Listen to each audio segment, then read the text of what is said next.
In the movie, We're the Millers, the main character, David Clark, is sent out to Mexico for retrieval of marijuana at high quantities. Throughout his trip, his lack of compassion is tested when him and his fake family are put into difficult situations. Bringing anything back into the United States, sir? Yeah. Sir, are you bringing any contraband back into the United States? Sir? David's character arc developed smoothly along with the overall theme of the story, which is members of a family supports one another. In this case, family does not have to be biologically real to feel the empathy for others. The act of pretending eventually develops family characteristics. Put your hands on her one more time. I swear I will rip that fucking tattoo right off of your chest. You know what I'm saying? In Act 1 of We're the Millers, David Clark shows only his outer motivation for reaching his goal of drug smuggling and collecting his money at the end. His stubborn characteristics and lack of respect for his colleagues are still intact. Hey, what are we doing today? Yeah, I say, give me some that says I get up every morning at 5:30 and commute for an hour and a half to some bullshit job. Or my jag-off boss expects me to kiss his balls all day just so I can afford to keep my ungrateful screaming kids decked out and Dora the Explorer shit and my wife up to her fat ass in self-help videos until the day I get up the courage to put a shotgun in my mouth. The overall theme of the movie has not dug into his personality just yet, but it identifies his problem of loneliness, lack of trust, and lack of appreciativeness in people. Can't buy me. I'm not buying you, all right? I'm renting you.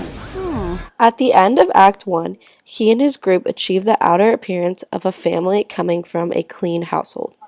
His initial disguise of a family man started off with his outer appearance.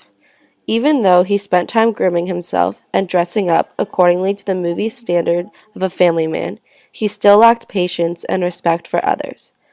Background characters would look and smile after they saw what appears to be a happy family, but then shook their heads in confusion after hearing disrespectful language coming out of their mouths.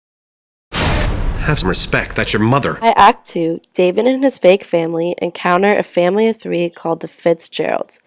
The Fitzgeralds appear to be the family that ties in with the theme of the story. They are a supportive group that respects one another and are happy to be together. David's family is now put up with the challenge of matching the joy and compassion of the happy family that they have encountered.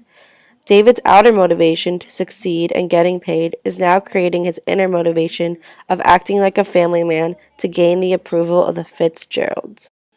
David's family values were put to the test after his fake son Kenny got bit by a spider, then had to be rushed to the nearest hospital for treatment.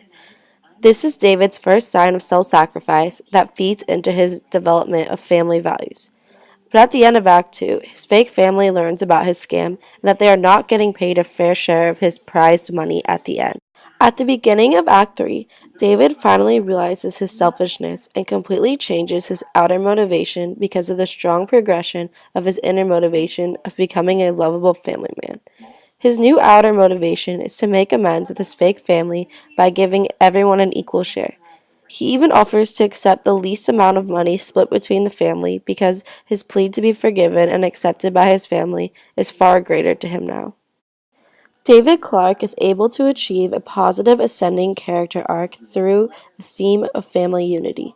He changed from being a stubborn, selfish individual to someone that appreciates and cherishes the close company of the people who are important to him.